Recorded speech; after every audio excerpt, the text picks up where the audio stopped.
Hi, everyone. It's wonderful to be with you all this morning. I'm excited to be here because I believe that many of you here today will be building the future of the kitchen. And that means that many of you innovators will heavily influence the way people shop, cook, and eat in the decades ahead. And so my work on this stage today is to expand whatever ambition brought you to this conference, because I believe that the ecosystem represented here has the ability to save millions of lives and maybe even the planet.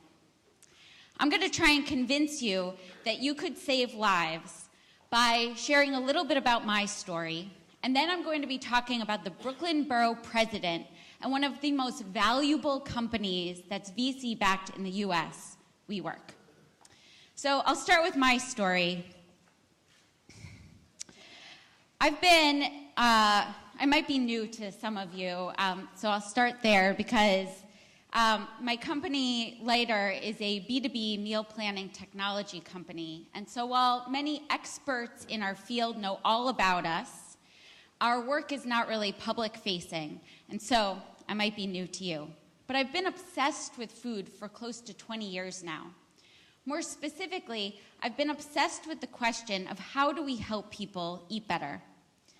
I've cared about answering this question from an individual choice perspective, from a cultural perspective, and from an international food systems perspective. And what I've come to learn is our food choices, our food cultures, and our food systems are not neutral.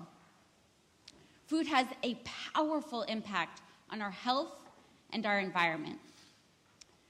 When I first got into this space, I cared about the environment. But then I changed the way I ate to protect the planet, and I ended up losing almost 50 pounds. And that's when I realized that the food that is good for our planet is also the food that is good for our bodies. And so now I run a company that's dedicated to helping people eat better. We partner with leading healthcare providers, expert authors, filmmakers, celebrities, athletes, and other world changers to translate their nutrition advice into personalized meal plans for the people that they inspire. Our software has been used in almost 130 countries, and I consider Lighter to be one important part of a deeply important ecosystem. I see many of you as being other important parts of that ecosystem. So now I'd like to ask you a question. It's a little bit of an emotionally tough question for some of you, so just be prepared. But I'm curious, how many of you know someone who is currently living with or who has passed away because of a chronic disease? So that's heart disease, diabetes, cancer, obesity. If you could just take a minute to imagine, think about the people in your life who have confronted one of those diseases. And maybe now just take another moment to think about the person that you're closest to who has had one of those diseases. Could be your uncle, your aunt, your mom, your dad. Could be your wife. It could be you. Let's just take a moment to hold that person in your mind's eye just for a breath, for one inhale and one exhale. Thank you. Chronic disease is the #1 killer of Americans. It's so prevalent that many of us here today are close with someone who has had a chronic disease. And even though it shouldn't, it feels almost normal to us. 33% of Americans over the age of 18 are pre-diabetic. A lot of them don't know it. Almost half of US adults over the age of 65 are diabetic. And every 40 seconds in the United States, someone has a heart attack. What gets me the most is that childhood obesity has nearly tripled over the last 30 years. And that leaves our kids at risk for high blood pressure, high cholesterol, type 2 diabetes, stroke, sleep apnea, some cancers, and clinical depression and anxiety. To me, the worst part about chronic disease is not so much the part where we die. It's all the suffering that comes before death. And when we suffer, many of our family members suffer as well. So this is where I'd like to tell a story about the Brooklyn Borough President, Eric Adams, or as he's otherwise known as the BP. A couple of weeks ago, I was invited to speak in front of the leaders of 22 New York City health institutions. The event was organized with a great sense of urgency by the BP, and it was one of the most inspiring events of my life. You see, not too long ago, the BP was losing his eyesight, and he had neuropathy. Neuropathy means that he was losing feeling in his limbs. Often before they die, or sometimes before they die, people with diabetes lose their eyesight. It's actually the leading cause of blindness in adults in America.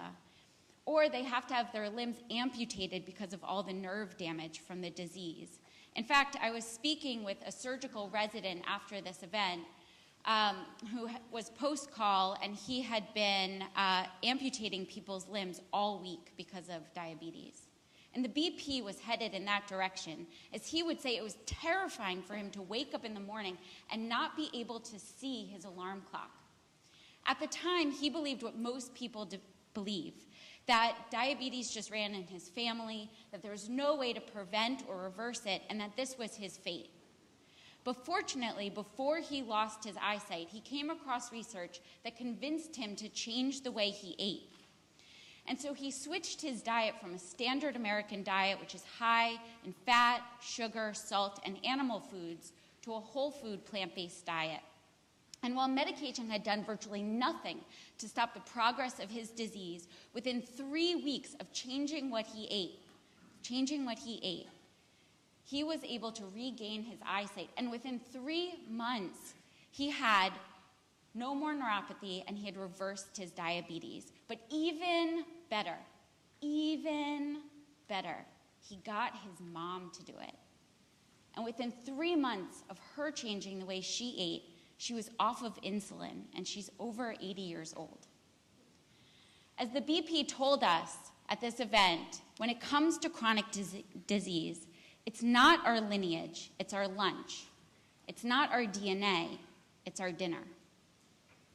The second speaker of this event was a very famous doctor, Dr. Kim Williams. He is the former head of cardiology for the American College of Cardiology, and he spent about an hour going through the research with these healthcare providers who are in the room that shows the connection between chronic disease and food. And he told the healthcare providers in the room that our medical community is just now waking up to the fact that food has an incredible power to harm or heal. And he told the healthcare providers that the medical community is on the same path that it took to discover the harmful impacts of smoking cigarettes on human health. This is a slide that he showed that talks about and shows the interest, the exponential growth and interest in the study of how food impacts our health. These are studies that were done on red meat specifically starting from the 1970s, and you can see this increase in interest going all the way up till 2015. Healthcare providers who are aware of this research have started to refer to chronic disease as a food-borne illness. So now maybe it makes sense why I think your work is so important. Because I believe that many of you will heavily influence the way people shop, cook, and eat in the decades ahead. And it is my hope that you will help people eat foods that are good for their bodies and good for their families, rather than foods that might harm them. Now I'd like to talk about WeWork. As many of you know, WeWork is valued right now at somewhere north of $20 billion. And this summer, they made headlines by becoming the first international firm to institute a meat-free policy as a part of their sustainability initiative. The policy prohibits employees from using company funds to buy beef, pork, and chicken, and meat will no longer be served at company events. When the policy first came out, I think a lot of people were surprised. In fact, WeWork's meat-free policy garnered more media attention than when they took in a $4.4 billion investment from SoftBank. But for those of us who have been concerned with environmental protection for a long time now, the policy was a no-brainer. It's pretty easy to summarize the issues with industrial animal agriculture when it comes to our planet. Feeding animals plants and then feeding those animals to people is an inefficient way to feed and nourish a global population of 7 billion people. Right now, we divert precious water resources and crops to feed 70 billion land animals, to feed a human population of 7 billion. Like us, animals use most of the energy that they ingest to sustain their own lives. They use those calories to pump their hearts.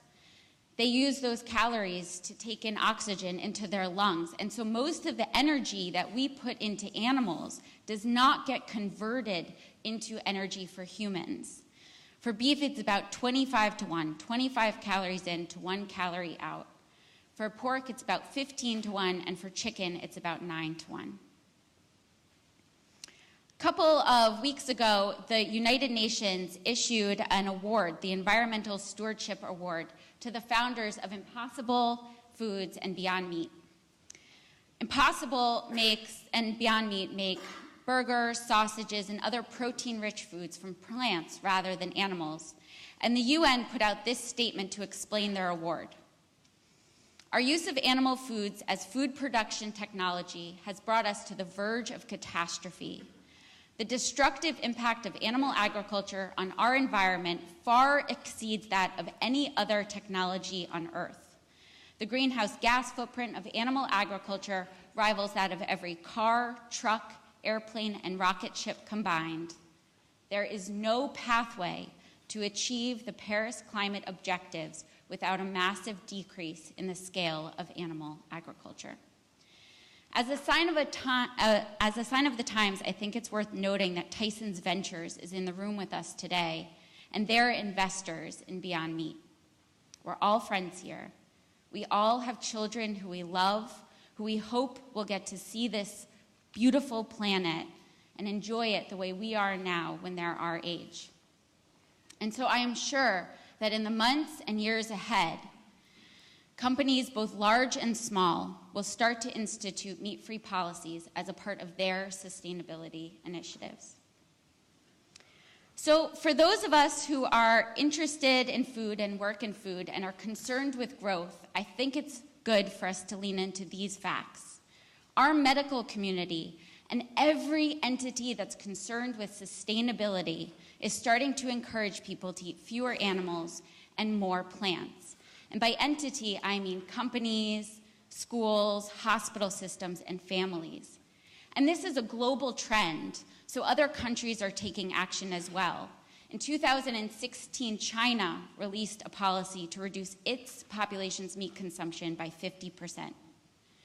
The good news is these people are still going to have to eat. They're just going to be eating different foods, and we're helping them do that. As with any big change, there is enormous opportunity for all of us in this shift. And as we rewire our food system, there's still time to get in early. I believe that we can use the power of the internet and our brand new connected world to prevent and reverse chronic disease and to rescue our species from the brink of disaster by helping people eat better. Because food is so powerful, we can save lives and maybe even the planet from the kitchen. We just need to make it convenient. We need to make sure that we are making the right choices, the default choices for people. We can use computer vision in our refrigerators and screens by our stoves to make it easy for people to eat food that is great for their families and great for the planet. I don't have time to go into all the ways that's possible today, But if you're interested in leveraging your technology, your appliances, your funds, your content to save the lives of millions, if you are interested in preserving this planet for future generations, then please know your work is deeply needed. There are lives at stake, and there is little time to waste. Thank you. Thank you.